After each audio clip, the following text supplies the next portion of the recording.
Hey everybody, it's Rob from Man Sewing, and this is April, and we have a very special project for you today. That's right, April is National Autism Awareness Month, and we have built this really fun, cuddly quilt for your autistic friends, and we're going to walk you through how to do this.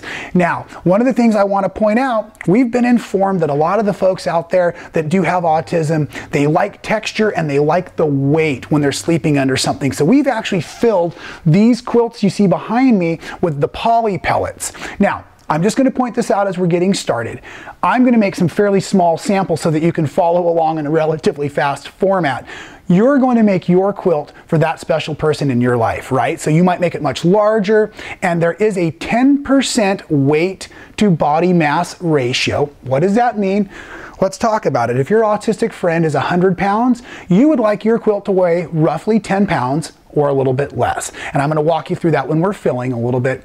But so anyways, we want to get started. And the other thing we've been informed is that most autistic folks are males, about 85% as a matter of fact. So we found this really fun fabric for Bendertex. This is called Green Farms, and it's the cutest little print, and there's lots of fabrics to choose from, and they're nice and bright in here, right? So we're gonna have lots of fun with these. Now, we built the quilt two different ways. The first way is we've used a 10" by 5" rectangle, right? Cut from our 10" by 10" squares. The other way we've done it is here, where we've done 5 by 5s. And I'll tell you the 5 by 5 because we're gonna need to top stitch and channel these out for our filling. We're gonna kind of fill and quilt as we go. The 5 by 5 made it a little easier for me to follow my stitch line. So I'm gonna actually walk you through the 5 by 5 layout today. I hope you're ready to get started. I certainly am. Let me go ahead and move these cute prints out of the way here. So if you were doing the rectangular format, you would just take some of these fabrics that you love, and you're gonna cut them like this down into your 10" by 5" rectangles, right? If you want to make the squares like I do, let's go ahead and stack up, I don't know, 4 or 5 of these. I don't usually cut through much more than about 6 layers or so at a time, just for accuracy. I'm going to measure over from one side 5 inches. And I'm going to give a little bit of pressure and a wonderful cut just like that. Okay, no problem there. So now I've got my 5" squares, and then what I'm going to do is just choose different squares and start to lay them out the way I like the way they look. About like yay.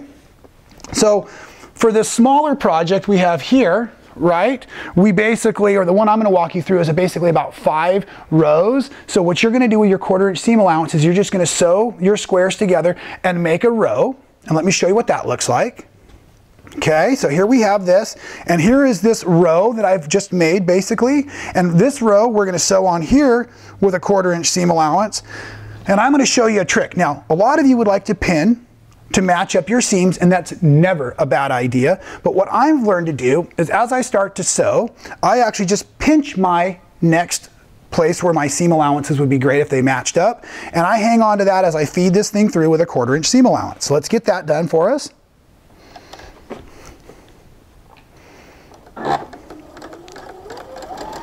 First stitch of the morning, I just woke the machine up. She growled at me. Did you hear that? That's your way of saying good morning. Okay, now once I've gotten through that seam, I'm actually pinching the next series of seams, right? And I'm just going to go ahead and flow through those. And then let me finish off this whole row for us. So that's so easy, I can hardly stand it. Now I do want to press my seams open, and somehow, just like in my studio at home, I've always got myself all over the place. Let's just take a moment, get those. Let's see here. Bring this around and this around. This is one of my favorite ways to press, is I actually start with my seam still folded together like this. Oop, don't want to iron the bag. One of them's open, that's why I can't move it. If I move the open bag, we're going to be vacuuming for weeks. Now I'm sliding my iron up against that seam and then just folding it out nice like that. And that's setting the seam really nice and crisp for us. I do not want to melt that bag. So we've got that just as we need. Okay, isn't that great? Okay, so now that I have this all ironed out, it's time to get the backing ready. So I'm using this wonderful cuddly fabric from Shannon. It's called Cuddle Cloth, right? A nice, fun, boyish color again. And we're gonna sandwich these together, right sides together. And actually, I've already pre-cut my Cuddle Cloth down to be the same width here, right? But we also wanna leave kind of an extra flap or a fold over for the top portion of our quilt, and you want to leave an extra 2 inches at least for that. So what we're going to do is we're going to sew the sides around. We're going to leave this open until the very end. So we're also not going to sew this together like we would a standard flip and turn, meaning that I'm going to go ahead and now I've got my right sides together here. And I double checked. I actually put these together so the direction of the little creatures in the farm print doesn't matter. They're all going in different directions, but if you had a directional print and you kept them all directional, of course you want to leave the top open, right? The top of the quilt open. So now I'm going to actually sew across the bottom first. This is to help things keep from shifting. And I'm going to sew up to the top, and I'm stopping at the corners. I am not coming around the corners to leave a very narrow opening like I normally would do to turn the right sides back out. Remember, we need the whole top open, like you see here, so that we can fill each of our channels, and then we can fold the whole top over at once. So now that I've said that with way too many words, double checking, I'm right sides together. I'm going to sew across the bottom first.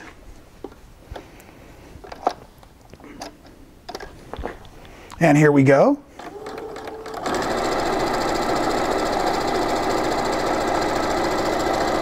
When I'm sewing with the Cuddle Cloth, if possible, I try to keep my standard print or my standard quilting cottons against the feed dogs and my cuddle on the upper portion, because the cuddle's going to want to shift around a little bit on you.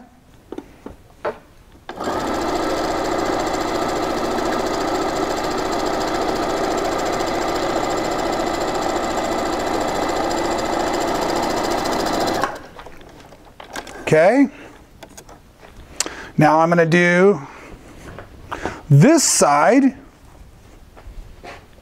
and to do this side correctly, I'm going to have that cuddle down on the feed dogs. So let's take it a little bit slower.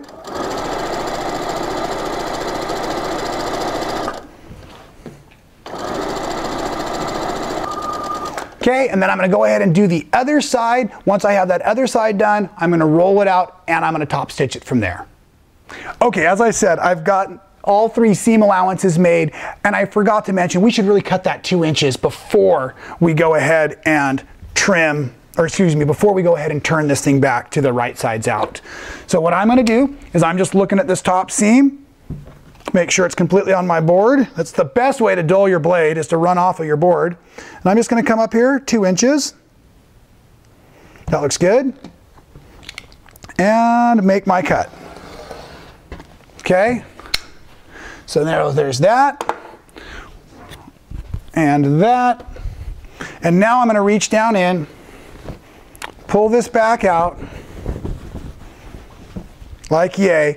And now we're going to go ahead and top stitch, but just like we did the first 3 seams, we are not going to top stitch the top at all. So again, back to the bottom.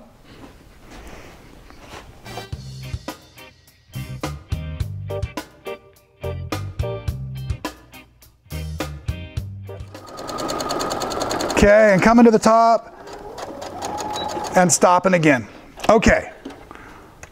So really easy that was, right?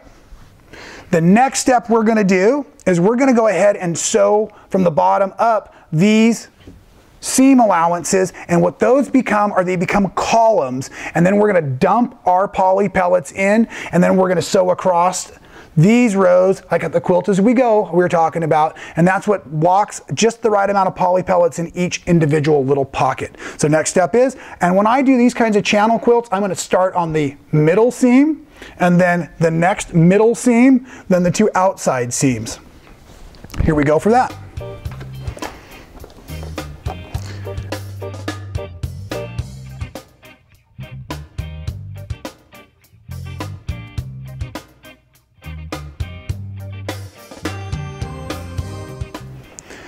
All right, now here we are. We've got all of our channels sewing. So these are open all the way through. I was going to stick my yardstick in there, but I can't find it. So anyways, these are open all the way through.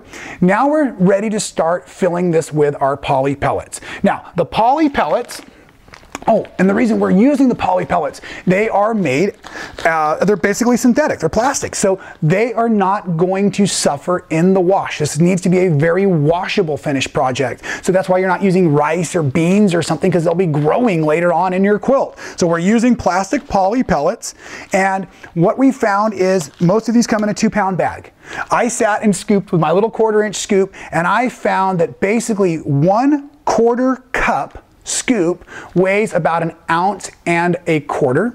So if your person, you want to go ahead and figure out the weight of the person this is going to be for. The fabric itself is going to weigh a bit, maybe 1.5 pounds or 2, and then you want to do the math and figure out how many pounds are you going to add to your quilt, how many squares are in your quilt, divide that evenly, and then if you can use the little formula I came up with, that basically 1/4 cup scoop weighs about 1.25 ounces. That will hopefully help you. So now here's how we're going to do this. I'm going to just use 1 scoop per channel. So I'm starting in the middle, and these will probably end up everywhere. And due to gravity, I can just pour. Now, as I start to pour, though, you notice I'm coming down and I'm pouring in after I'm down below that first set of squares.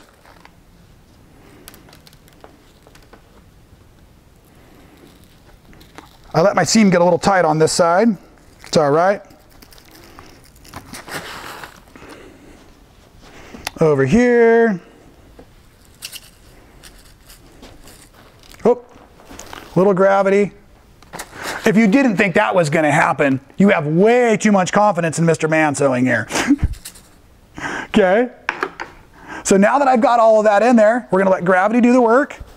And I'm kind of giving it a shaking motion. I really want all of that to end up down there. Okay, let's move this out of the way gently. We don't want to have to vacuum up any more than necessary. Okay, so the gravity is in there. Now that I've got that, I'm going to go ahead and bring this to the machine. Keep this end up. You know what? I bet you I've got a better way to do that. When I was doing it with the bigger one, it was a little bit easier. So let's just do this.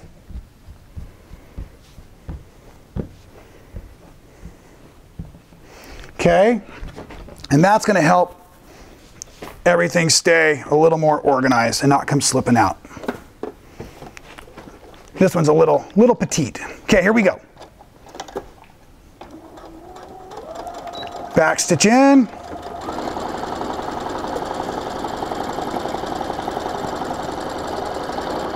Now the weight of the quilt already is requiring me to give a little push through. Now while I'm sewing through these columns, I'm kind of trying to use my thumbs to make sure there's no real beans in my way. You may want to put on a pair of safety goggles just in case we get any needle breaks. So like this one, I felt it shifts, a little more gravity, a little more wiggling.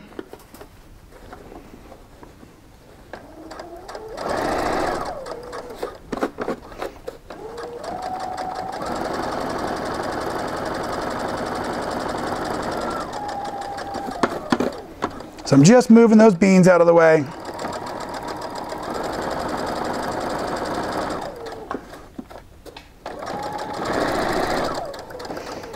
Back stitch at the end. And we have our whole first set of pockets done. Okay, we're going to add these poly pellets to the vacuum bag. See, now we have all of these weighted in here. I think you can start to see the channels going across there. Had a little thread issue I'll take care of later on, no big deal, right? So we're just going to do this each row as we go. So back to my bag. Okay, so I've got a little pause here for you, and I just want you to know I've actually, in this process, hit a couple of the pellets in big groups, and I've actually broken a couple of needles in making all of these projects. And so I just don't want you to think there's anything wrong with your machine, or you're crazier than people think you are anyways, because you're breaking needles. But what I am going to recommend is let's use something a little bit heavier, like a jeans denim needle, at least an 80, if not a 90, if you have one of those handy. The 90's larger than the 80. Okay, so while I'm going through here, like I said, I just stopped because I had a needle break, so I'm going to a little heavier needle. And when that happens, I'm just backing up a few stitches so that I'm locking in the stitches that were not tied off because the needle snapped. And no matter how smart a smart machine is, it doesn't seem to know right before it breaks a needle so it doesn't tie off its thread. Okay.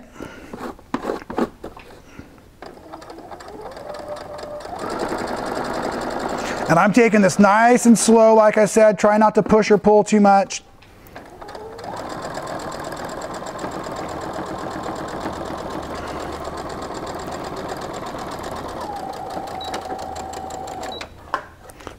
I can use my thread cutter on my machine, I believe. Oh, I pressed the wrong button, needle down. Check this out. Okay, so now, I've done a couple of these and I'm fairly confident, and yes, I will have a few of these pellets on the floor. The other way you could go ahead and do this is you could technically just fill one pocket at a time. If you have a giant quilt, even though it means more starts and stop with your threads, you certainly don't have to fill the entire row, and it might give you personally a little bit more success if you feel like you're kind of struggling. So watch this. I'm just going to fill one row. Then I'm going to come back in, roll it up, slide just that one row in. Okay. Holding it kind of for my back stitch. And I'm going to sew just a little over that seam allowance and stop and hold it. So that basically did my back stitch. So we're going to just have a little bit more thread to trim later on. Okay, now I'm on row number, or column number 2. So you come in here. There we go.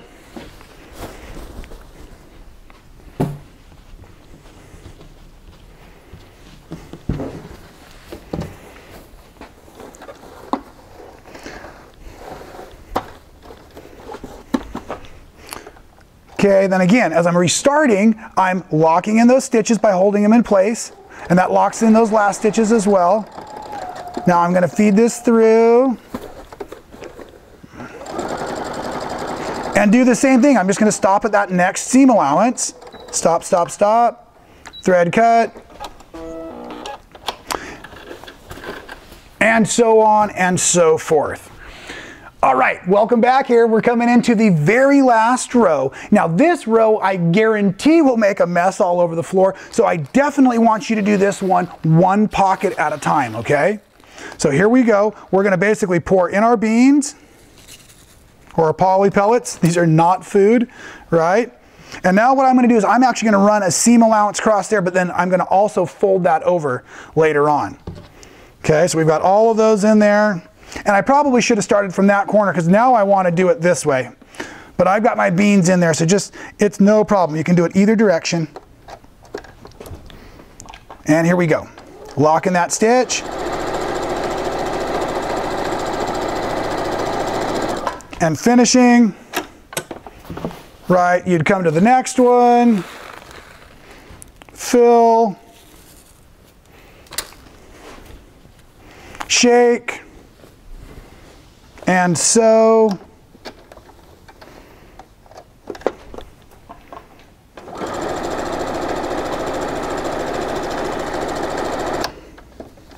Now at this point, your blanket has gotten quite weighted. So just make sure you're being kind to your machine, helping it along if necessary. Watch out for those beans. I had one just jump out of the top. Lock that stitch in, okay? And now let's quickly take a moment and trim these loose threads on the top. And now we're going to want to top stitch this bad boy down like this. Now the cuddle fabric does not really unravel. So if you were struggling with your cuddle fabric, and you don't have to turn that second edge under, but I like to. So at this point, maybe I'm going to grab some of my little clamps just to act as a second pair of hands here. I've got these fun little quilty clips things that I just kind of lock those in, and that's just going to help me get over to the machine. Remember, the poly pellets, they're not magic beans, Rob. The poly pellets are going to not slip out. We already have them secured. This just keeps my cuddle fabric in a nice format here.